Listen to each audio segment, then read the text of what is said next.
talking about sovereignty. So, right, I'm delighted to introduce Egil from 99X and from Norway. So we're going from one Scandinavian visitor to another. Wonderful. Right, I'd like to hand over to you straight away, Egil. Thank you. Perfect. Thank you so much. And I will try to be quick so that we can get to the bar soon. So I was asked to talk about the digital sovereignty. It's probably the first time in at least 3 years I didn't have AI in the title of my presentation. Usually I'm talking about AI, how to build AI systems. Make sure there's going to be a lot of AI in this talk as well. So just a couple of words about myself. I'm Egil Fujikawa. I'm the CTO in 99X. We're a software development firm having 600 developers across 3 different continents. I cared quite a lot about technology for a long time, worked both in Europe and in South America for 15 years. And I believe that to work with technology and to talk about technology, you really need to get your hands dirty. You need to do things. And even though I go around talking about it, I also spend at least 60 hours a week actually producing code to see what is working, see what is not working, and try to separate the signal from the noise. And when it comes to AI, there's a lot of noise. And somebody was talking about all the excitement that's about AI right now. I'm excited as well. I'm really excited about AI. And it's not strange that we're excited about AI. AI is the only technology that Hollywood has been promoted for more than 100 years. So we've been waiting for it, and it's now here, we hope. So what we're going to talk about today is a bit of history and a bit of where we are right now. And I like to talk about the digital world. And we talk a lot about the big American companies. But the reality, and the reality is that really few of us are aware of, is that Europe built the modern digital world as we know it today. So the first quiz.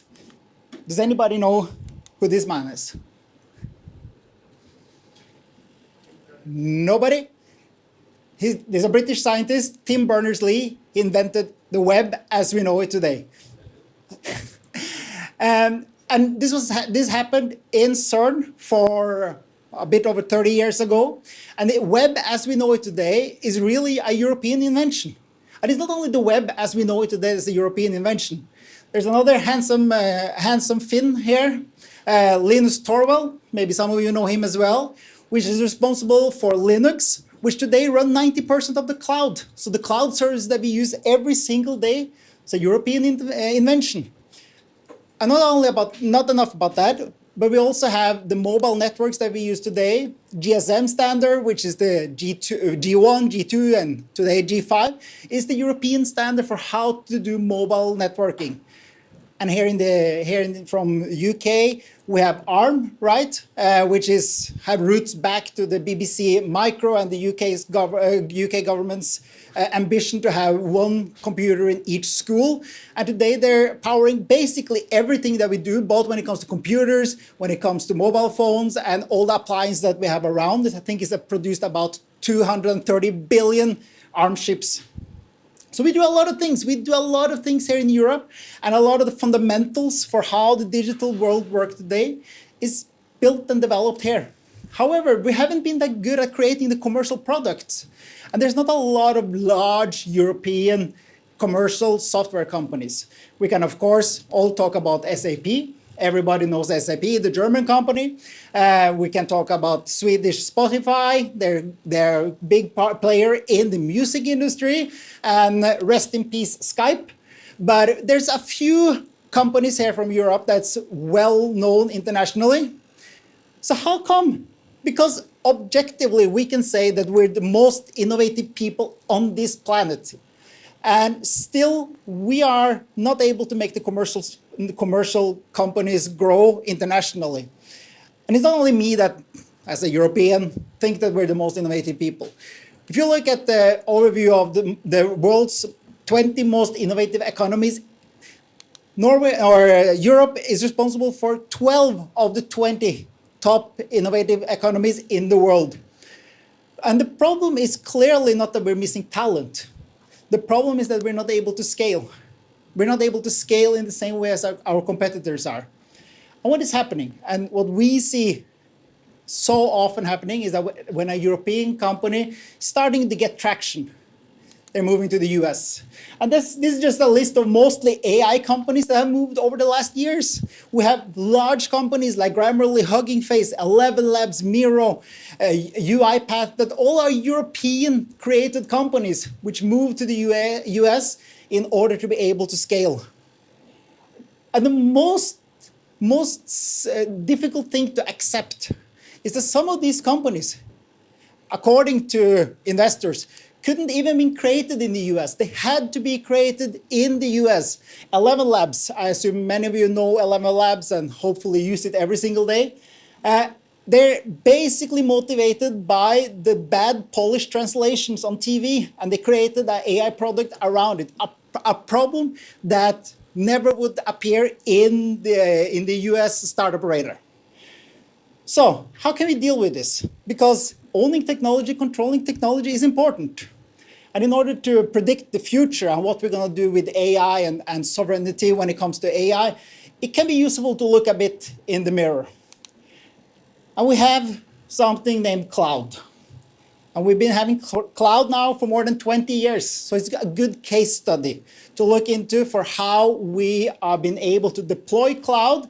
And if we're going to take the same practices that we use to deploy cloud and run in with the AI platforms in the exactly same way. So maybe the most shocking number for me is the European cloud market. Currently, 70% of the European cloud market is controlled by only 3 American companies. And the European cloud market is still growing, and so is this number.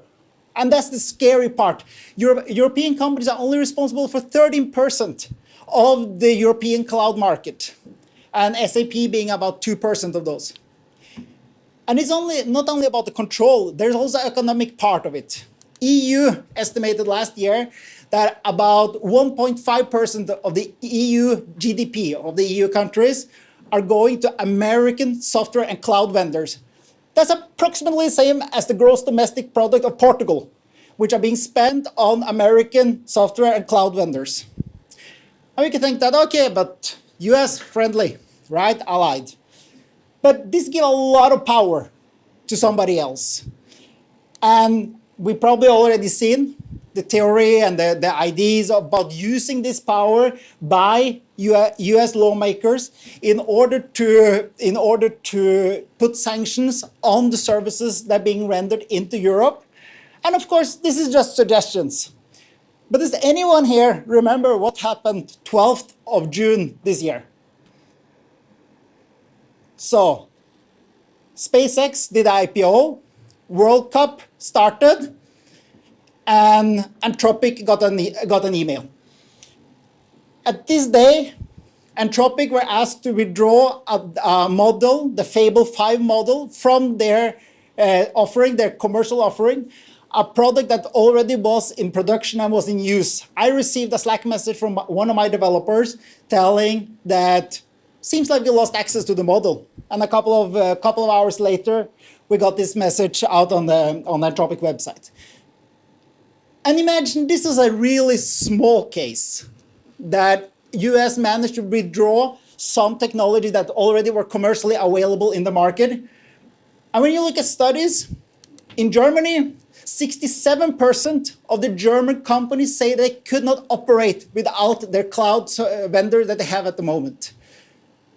So what happened then if US had the possibility to close down 67% of the German economy? That's a huge liability, it's a huge risk, and we need somehow to build resilience towards it or against it. And the good thing, and the reason why I want to talk with you guys today about it, that's working with sourcing, is that every single platform shift reshuffle the deck of what type of technology and how we do things. And now we have a unique possibility to reshuffle that deck once again.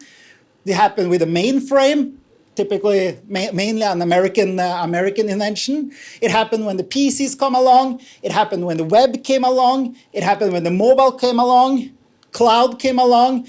And now we have AI. And we need to take a decision and be proactive now to make the right decision so we do not get into the cloud problem all over again. So the next years, they're definitely going to be, they're going to decide how we're going to use cloud and how we're going to use AI for the next decade, for sure. So how are we going to build this infrastructure? How are we going to build this company here in Europe, in South America, in the Middle East, locally? How is that going to happen? Because scale have always been our weaknesses. But now we have the possibility with agents. And I believe that with agent and being able to scale using agents, Europe can outperform any other market in building good quality services. So then the question, how do we scale correctly? And this is a question that we spend a lot of time thinking about. And as a software vendor and software developers, and as my fellow software developers here know, we're kind of in the middle. We're in the sandwich. We have on one side our business being disrupted by AI. On the other side, we're helping our customers implementing AI. So we kind of our own guinea pig, and we have an idea about how to scale it. And it's not that complicated, and it's relatively similar for all industries, all type of companies. It's a model based on 3 simple steps, and it's not all about technology. We still need to continue hire great people. We need great people in order to create things. And if we start to, we see that we give mediocre people great tools, great agent, we still get the same mediocre results as we did before, just faster. So the quality of the people is still really, really important. 2, we need to scale with control. We need to control the way that we're scaling. Just giving away our data and assume that somebody else, a service provider, is going to do something magical with them is not the way of scaling a business. We need to do something that we control ourselves. And surprise enough, and the thing that a lot of people have talked about here today, that we're setting up our own agent, we have our own prompts that we're using. The people that are good at creating tasks and creating prompts and setting up structures are not the same that is good at making tasks that are repeatable. So you need different people to solve the initial problem and to structure the agent for repeatable work. And often this is people that need to do it. And if you're not able to take the task that you're good at and tell somebody else how to do it, you're going to fail on telling an agent how to do it. And the way to do this is very often to get people on board that know how to do it. The problem is that this is not a long-term engagement. And as we all know, in Europe, hiring is a one-way door. And we see a lot of benefits of having a controlled nearshore type of operation with people that know the culture, people that know the way that you're working, and that are able to do the structuring in the same way as you will be doing yourself. And this gives us the same flexibility as our US and as our Asian rivals already have. And first then, we're on step 3. Then the work can go agentic, when you have structured the work in a way that you can tell somebody else how to do it. So, we already lost the cloud. Let's not lose AI agents as well. And the way that we lose AI agents is not as obvious as it might seem like. Because what's really happening is that a lot of people go and they buy something like this.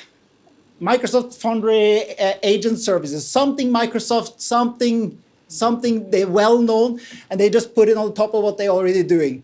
Or if you're really forward-leaning, you find somebody like OpenAI in order to build something new on their platform. But this is not platforms that you're controlling. It's vendor lock-in, vendor dependencies, US dependencies. So building a platform that you control is really, really critical. And building this platform is not as complicated. When we talk about agents, we make it sound really, really complicated. However, agents are not complicated. Agents are simple. They're simple pieces of code that's going to run. And they do 3 things. They observe how is the world looking like right now. They do a reasoning with usually a language model that you're using for the reasoning or a vision model. You take some actions, and then you observe the actions. And that's all there is to running agents. You can run it on whatever you want, wherever you want, however you want. You don't need one of those American services to do so. So in 99X, We have built our own open source platform, Science, which only managing these processes. And this is available for anyone just to download and to try out. And there's a lot of open source alternatives out there that you really should try out before you go and start to use those licensed cookie cutter solutions. So the playbook is easy. Hire great people, scale with control, work goes agentic. And remember, every sourcing decision is a vote. You build capability or you rent dependency. That's all for me. Something I care a lot about. If you want to stay in touch with what I'm doing, here's my QR code.